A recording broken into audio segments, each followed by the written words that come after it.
Va a empezar hablando directamente Juan Manuel Pérez, que es ingeniero agrónomo, especialista en olivicultura del CICITEX, de aquí de la finca de la Orden. Y Juan Manuel nos va a comentar el diseño y manejo de plantaciones de olivar en seto.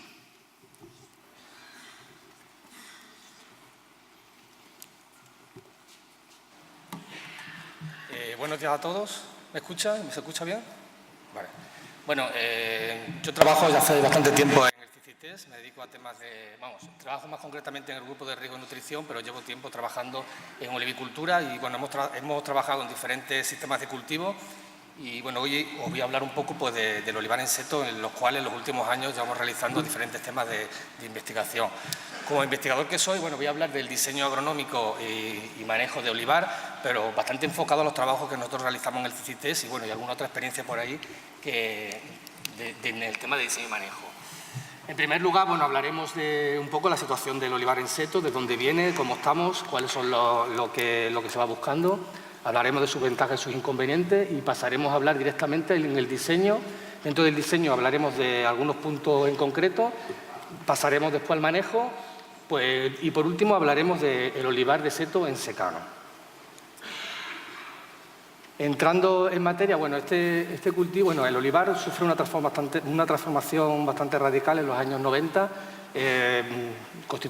formándose lo que se denominan sistemas propiamente intensivos en olivicultura, lo que se viene a decir comúnmente como moderna olivicultura. En esta moderna olivicultura se centra básicamente en 4 pilares básicos, es decir, lo que se intenta es producir mucho, con la máxima calidad, por supuesto al mínimo coste, porque de nada nos sirve producir mucho si estamos gastando mucho, y que sea lo más respetuoso con el medio ambiente.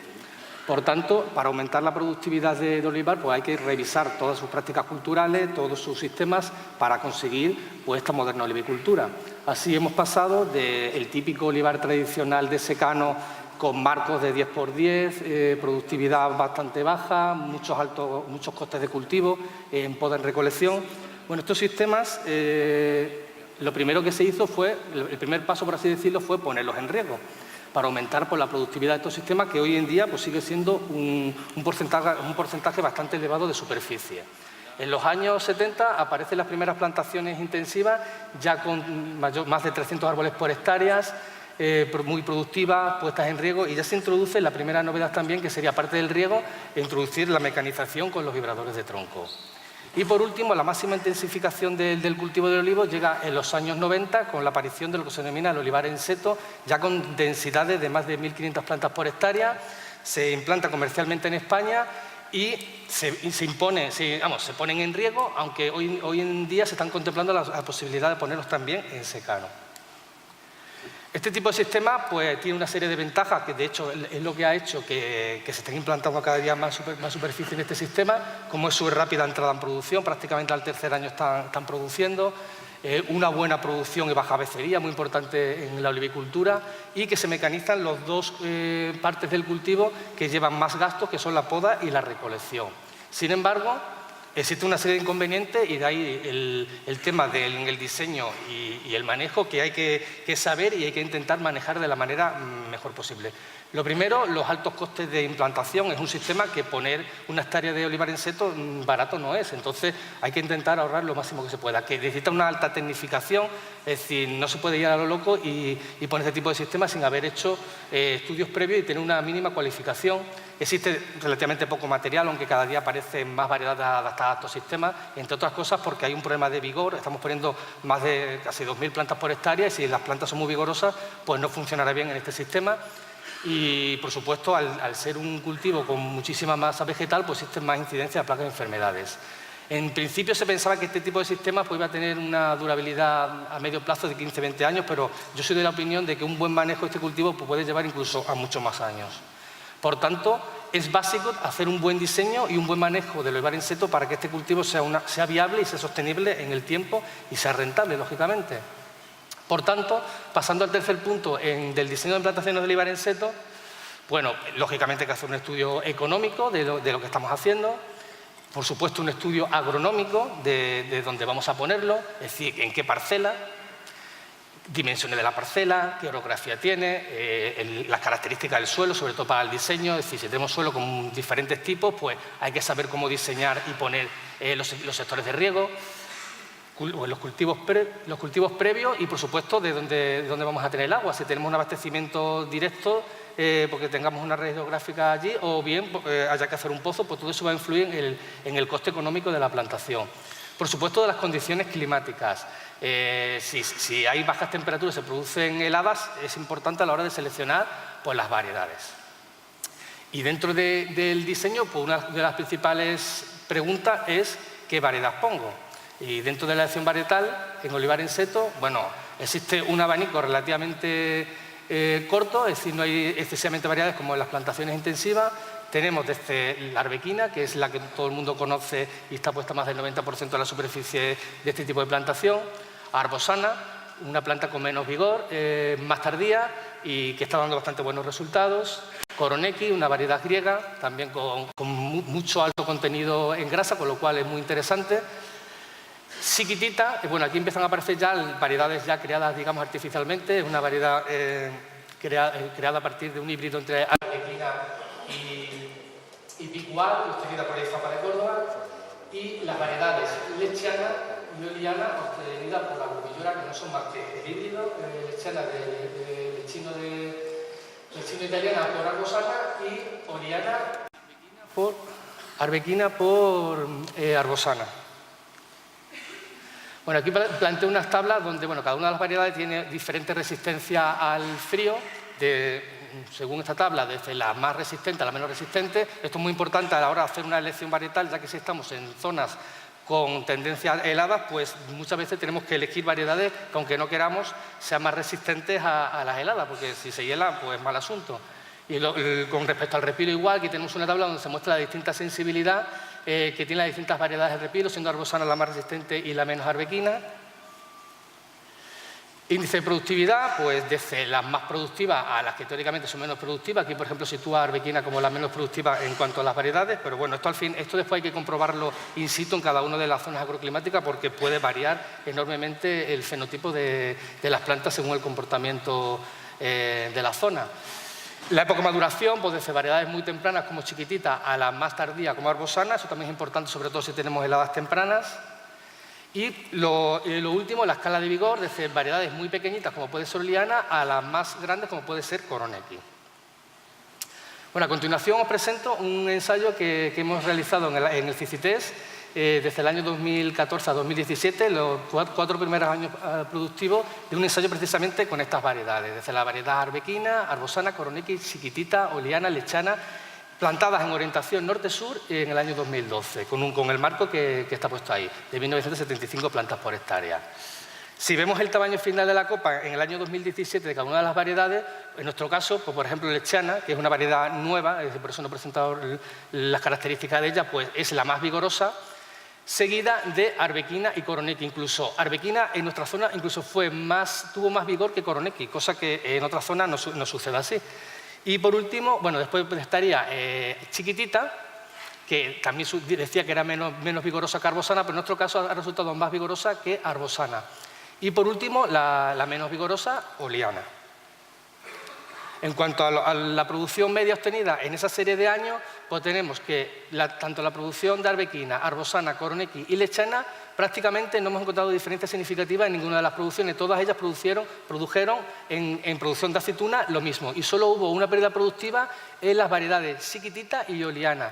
La explicación, bueno, chiquitita entró un año más tarde en producción con respecto a las otras, de ahí esa bajada de producción del 22%, y oliana tiene un 17% bajada de producción, es una planta muy poco vigorosa, le costó más cubrir el seto y por eso esa pérdida productiva. Probablemente este tipo de planta, al ser tan pequeñita, haya que ponerla en un marco mucho más denso que el planteado para las otras variedades. Con respecto al rendimiento graso, las variedades Koroneiki y chiquitita fueron las que más rendimiento graso tuvieron, en torno al 20%, sin diferencia significativa entre ellas, seguidas de arbosana con una pérdida de casi 2 puntos de rendimiento graso y lechana con 3 y Arbequina se situó en casi 4 puntos de diferencia de rendimiento graso y Oliana con una pérdida de rendimiento de 6 puntos. Esto es importante porque al final de la historia lo que nos van a pagar es la producción de aceite y cuando esto lo extrapolamos a la producción de aceite junto con la producción, pues obtenemos que Arbosana, Koronequi y Lechana en esos primeros años productivos han sido las más productoras de aceite y que Arbequina, Chiquitita y Oliana han tenido una pérdida de producción de aceite. Como digo, estos son los datos de los 4 primeros años de entrada a producción. Es una primera fase, ahora tenemos que pasar, que es el siguiente paso a seguir, en trabajar en qué sucede cuando la plantación ya es adulta y cuál es el comportamiento de todas estas variedades. Con lo cual, muy importante seguir investigando para poder tener resultados en la zona de cómo funcionan estas variedades, no solo en su fase inicial, sino en su fase final. En cuanto al diseño de plantación de olivar en seto, bueno, tenemos muchas preguntas, es decir, bueno, ¿qué orientación pongo? ¿En qué marco? ¿Y en qué sistema de formación? Con respecto a la orientación de fila, os voy a presentar un poco el estudio que se han realizado, no lo hemos hecho nosotros, lo han hecho en Madrid, de qué pasa cuando se orienta de diferente manera a la que usualmente se suele poner. Los marcos de plantación no voy a contar nada porque mi compañero Raúl seguramente habla de eso, que ellos han hecho trabajo de marco de plantación. Y por último hablaré del sistema de formación, que sí hemos realizado nosotros un trabajo en cómo formarlos, en eje central o en sistema en formación libre o Smart Tree. Por último, por supuesto, hay que tener en cuenta también qué estructura hay que poner, longitud de filas, maquinaria, pero bueno, dentro del diseño me quiero centrar en esos 2 puntos que me parecen de máximo interés. En cuanto a la orientación de filas, comúnmente se suele estilar en poner la orientación norte-sur porque se supone que la que recibe la insolación por un lado y por otro de la cara estaría más iluminada. Pero bueno, aquí tenemos un ensayo realizado durante 5 años que han realizado en la Politécnica de Madrid con todas las orientaciones posibles que puede tener olivar en seto, en la variedad arbequina y con ese marco de plantación. Y se han probado estas orientaciones, tanto la norte-sur, este-oeste, noreste-sureste y noroeste-sureste. Y los datos que ellos han arrojado es que no han encontrado diferencias productivas en cuanto a de las orientaciones, con lo cual parece que la noreste tuvo algunos años más productivos, pero en líneas generales, aunque se pueda desplazar hacia un lado o otro del seto, al final producen lo mismo. Con lo cual, muchas veces, a falta de que una parcela tenga una orografía o una estructura, pues muchas veces es más conveniente a lo mejor ponerlo en la orientación que te indica la parcela si no es posible ponerla en otra. En cuanto al sistema de formación, bueno, el olivar en seto inicialmente se puso en eje central, ¿vale? Es decir, una espaldera con su tutor de 2,20, con su caña de 2,20, se van haciendo diferentes atados y bueno, se limpia la parte baja. Pero hoy en día se está promoviendo lo que es el sistema de vegetación libre o sistema Smart Tree, que no es más que coger la planta, pinzarla, dejar que ramifique y hacer una formación libre. Este tipo de sistema pues, tiene una inversión inicial mucho menor. Lógicamente no hay que poner espaldera, no hay que poner las cañas tan altas, son cañas más pequeñitas. Teóricamente entran antes en producción y bueno, tiene menos sensibilidad al ataque de plagas porque bueno, aquí si el glifode me come el ápice, pues se me abre el seto y no se me forma en eje central, pero en este caso pues no tiene a lo mejor tanta importancia si hay algún ataque porque como es una formación abierta incluso haría pinzamientos. Bueno, ahora aquí os presento los resultados de un ensayo realizado en CICITEX también, comparando estos 2 sistemas, tanto el eje central como el sistema Smart Tree. Durante 4 años, ¿vale? Y en el mismo marco de plantación de 1,35 por 3,75. Con respecto a qué cantidad de madera de poda fue necesario eliminar en cada uno de los ensayos, pues al cabo del promedio de los 3 años realizados, pues tenemos que hay que quitar casi un 67% más de madera de poda de cuando se hace en eje central que cuando utilizamos el sistema Smart Tree. Esto al final supone pues dinero. Bueno, los primeros años, lógicamente, el sistema Smart Tree, pues prácticamente las intervenciones son mínimas, mientras que el eje central pues, requiere bastante mano de obra para mantener ese eje. En cuanto a los datos de producción de aceite, bueno, pues nosotros hemos encontrado que en la media de los 3 años no hemos encontrado diferencias significativas entre los 2 sistemas. Sí es verdad que el eje central entró antes en producción y se va manteniendo, mientras que el sistema Smart Tree entró más tarde en producción y en el último año incluso ha superado a al eje central. Hay que decir que esta planta, que el eje central, se hizo el pinzamiento en el campo, no es como cuando compramos la planta de vivero que viene pinzada, con lo cual probablemente este retraso que tiene Smartry, si se compra directamente ya con el sistema Smartry formado, pues no tenga ese retraso. Aunque aquí parece que el sistema Smartry es lo mejor, esto, vuelvo a repetir, son los datos de la entrada en producción. Este sistema hay que verlo mucho más a largo plazo, porque probablemente a medida que va envejeciendo las copas, pues la historia puede cambiar. Entonces, importantísimo seguir investigando en este aspecto para saber realmente cuál es el sistema mejor de formación en olivar en seto.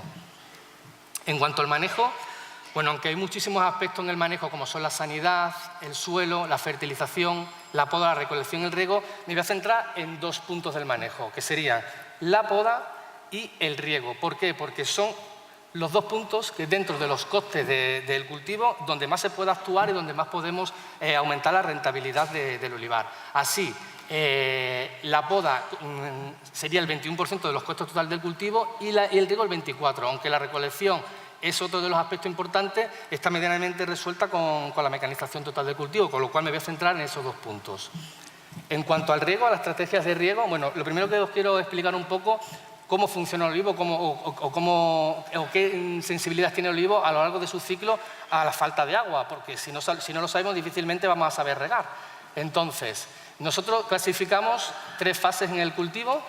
La fase 1, que iría desde que brota el árbol hasta endurecimiento de hueso, aproximadamente a primeros de julio, que denominamos fase 1. Esa fase se produce la floración, el cuajado de frutos, el crecimiento de los brotes, una fase bastante sensible, con lo cual, cuando vayamos a hacer estrategias de riego, hay que considerar que no podemos pasarnos mucho aplicando muchos déficits porque podemos provocar pérdida de producción. Después tenemos la fase 2, que iría desde que endurece el hueso hasta envero, hasta aproximadamente el 1 de septiembre. Es una fase que además de ser la que más demanda de agua requiere, porque es el verano, es cuando más calor hace, es la más resistente, donde podemos hacer los mayores recortes de agua de riego. Y por último, la fase 3, que es cuando se termina de crecer el fruto, se acumula aceite, que es una fase también sensible y tampoco podemos pasarnos con los riegos deficitarios. Así bien, podemos hacer diferentes estrategias de riego. Bueno, podemos regar todo lo que el árbol necesita, ¿vale? Este tipo de estrategia pues solo se recomienda en plantaciones en formación, en olivar, que es cuando el árbol se está formando y lo que no nos interesa es que se retrase en la formación de la cubierta y con lo cual haya retraso. Las dosis pues, pueden ir desde 4.500 a 5.000 ya cuando llega a plantación adulta. Sin embargo, ya en plantaciones formadas y adultas, incluso en seto, en los primeros años con déficit ligero, puede ser muy interesante aplicar riego deficitario sostenido, sobre todo cuando no tenemos todo el agua que necesitamos. Muchas confederaciones hidrográficas no van a tener 4.000 ni 5.000 metros cúbicos de agua para regar.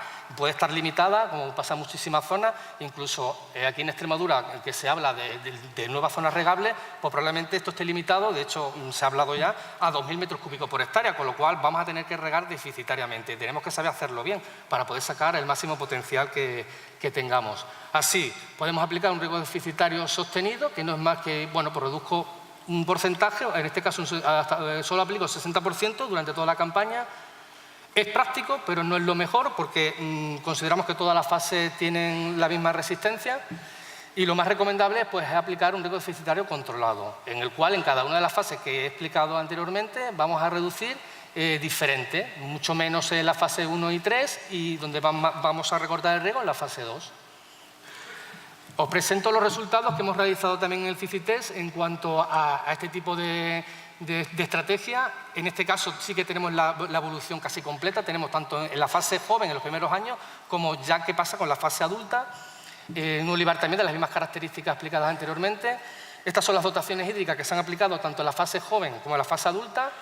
Bueno, tenemos un tratamiento, un control que está regado en la fase joven con 4.000 metros cúbicos, en la fase adulta 5.000, y 3 tratamientos de riego deficitario, a cada cual más severo, con un 36, 74 y 90% menos de agua en cada una de las etapas, tanto en adulto como en joven como en adulto. Como os dais cuenta, el último riego es un riego muy deficitario que se puede considerar casi un riego de apoyo.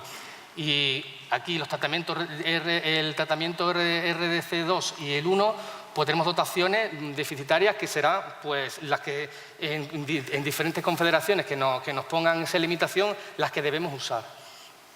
Así, la producción media obtenida en la fase joven, pues encontramos que el tratamiento control, que es el que regamos ahí con 4.000 metros cúbicos de agua, obtuvo la misma producción sin diferencia significativa con el tratamiento T1, que tenía un 36%, un 30 y tanto por ciento menos de agua.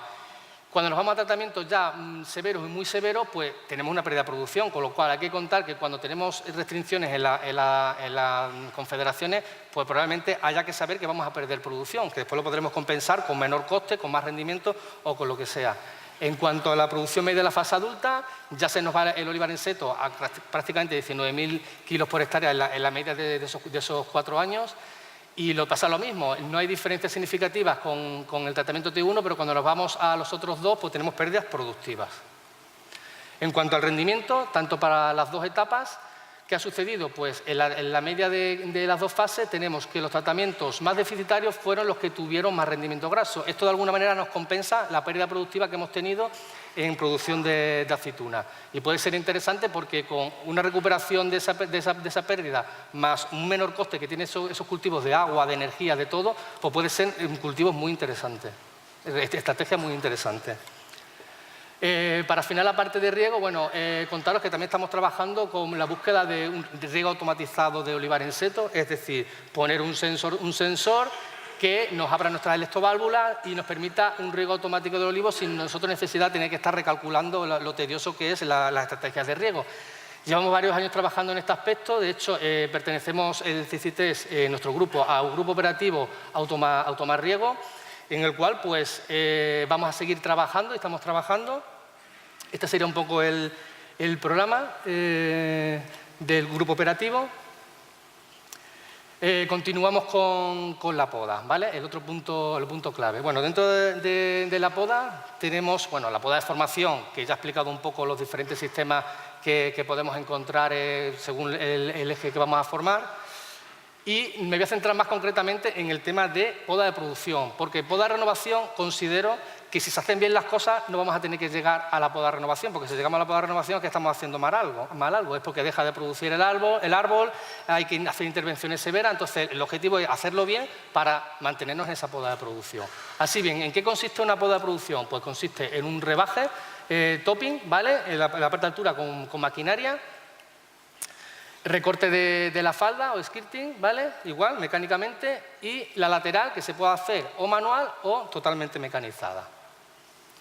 Así bien, dentro de la poda totalmente mecanizada, pues bueno, esto es una estrategia, es decir, que sería al 25%, corto con el disco un lado de la cara, dejo descansar un año y me vuelvo al otro lado, ¿vale? Si se recupera muy rápido la cara que hemos podado, pues podemos hacerlo al 50%, es decir, un año una cara, otro año otra cara, que son de las estrategias que nosotros hemos utilizado en nuestros ensayos. Por ejemplo, este que os cuento aquí, ¿vale? Que lo hemos realizado desde el año 2011 a 2015, donde probamos diferentes tipos de tratamientos de poda.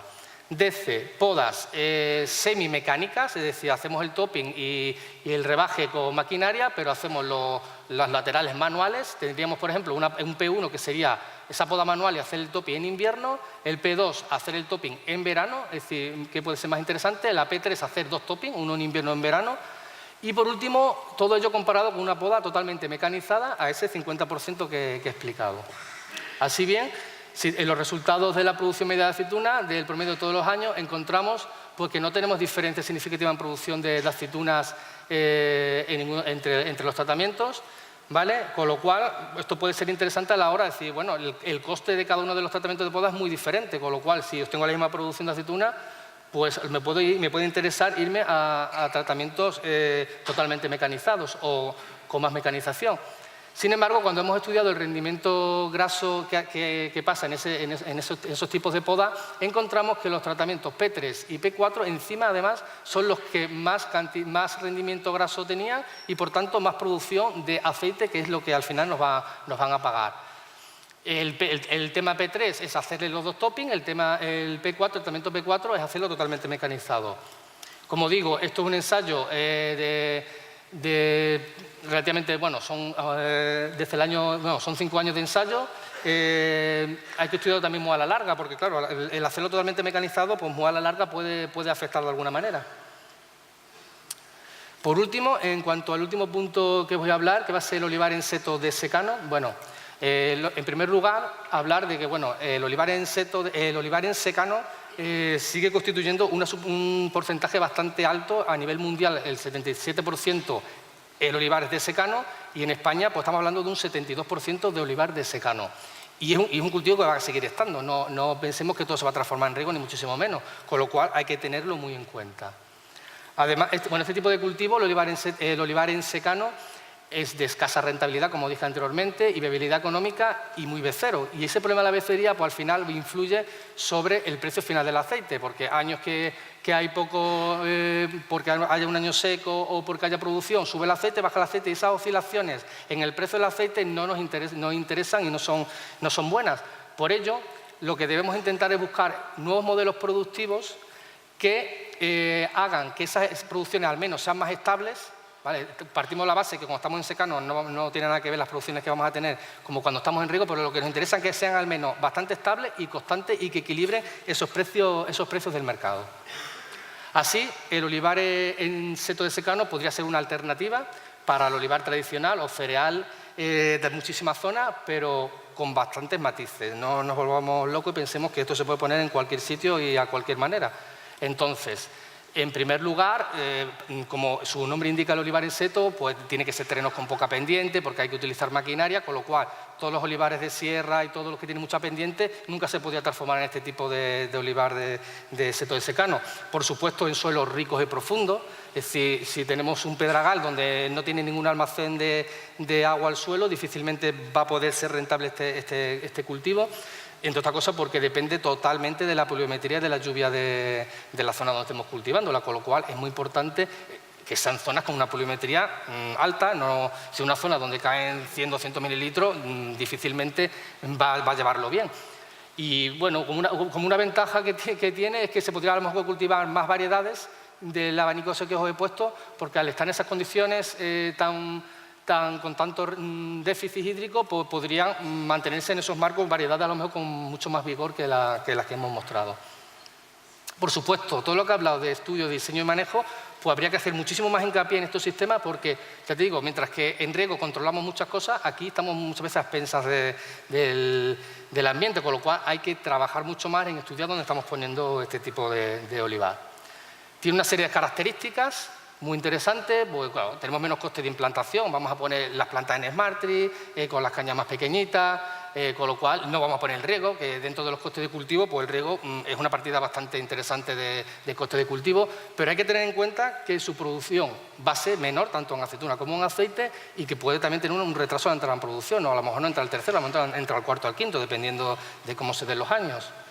Así, en cuanto a los costes de implantación, mientras que en riego pues, nos tenemos que ir a 7.000 o 8.000 euros, pues en secano la inversión es muchísimo menor por hectárea y los costes de explotación 3/4 de lo mismo. ¿Vale?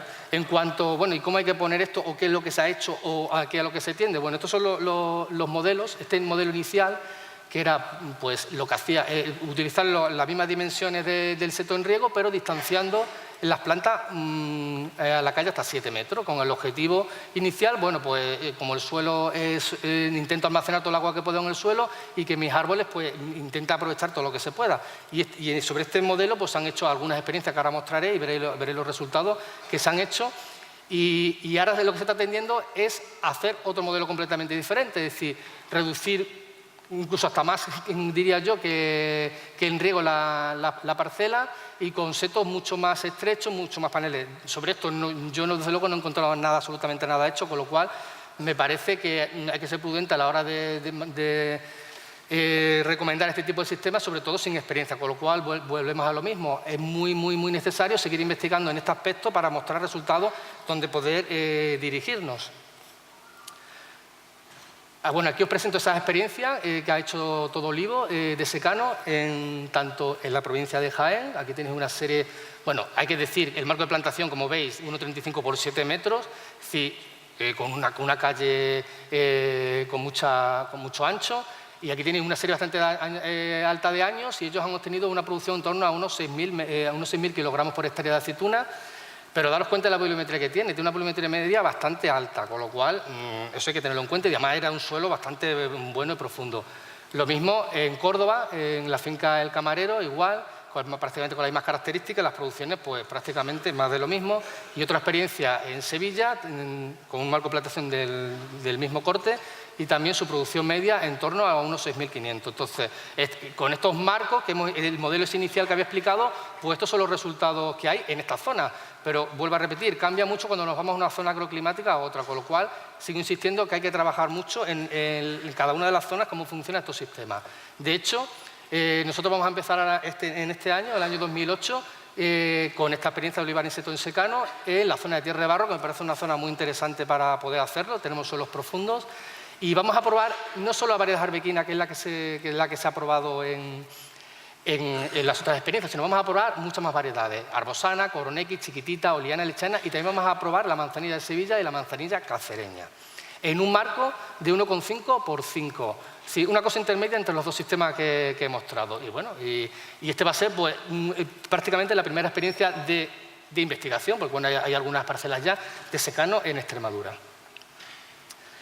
Por último, bueno, quiero hacer una pequeña pincelada de todo lo que he hablado para recalcar un poco y que os quede en la mente clara algunas cosas. Bueno, el éxito del olivar en seto pues requiere hacer un buen estudio, planificación, orientación. Es decir, no es llegar y pongo el olivar sin más o porque me lo ha dicho el vecino, me lo ha dicho, o lo he visto en otro lado, porque muchas veces puede llegar a fracaso.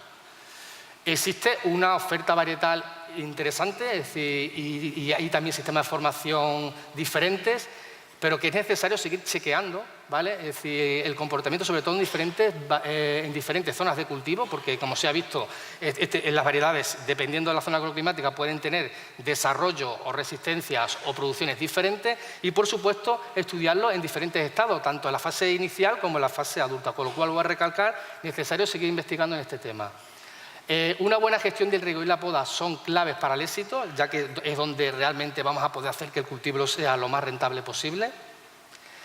Las nuevas tecnologías, como el uso de drones, todo eso, nos van a permitir pues una gestión muy eficiente, sobre todo bueno, aunque no lo he explicado antes, cuando hablaba del automatismo, esto es muy importante, sobre todo en grandes superficies, y además con los drones pues nos permiten controlar grandes superficies que actualmente, pues sobre todo en olivar en seto, hay parcelas enormes que son necesarias gestionar, porque tenemos en algunas parcelas más de 100 hectáreas y claro, todo el terreno no es igual, con lo cual de alguna manera tenemos que saber regar y manejar todo eso en esas grandes superficies, y las nuevas tecnologías pues, han abierto una gran posibilidad.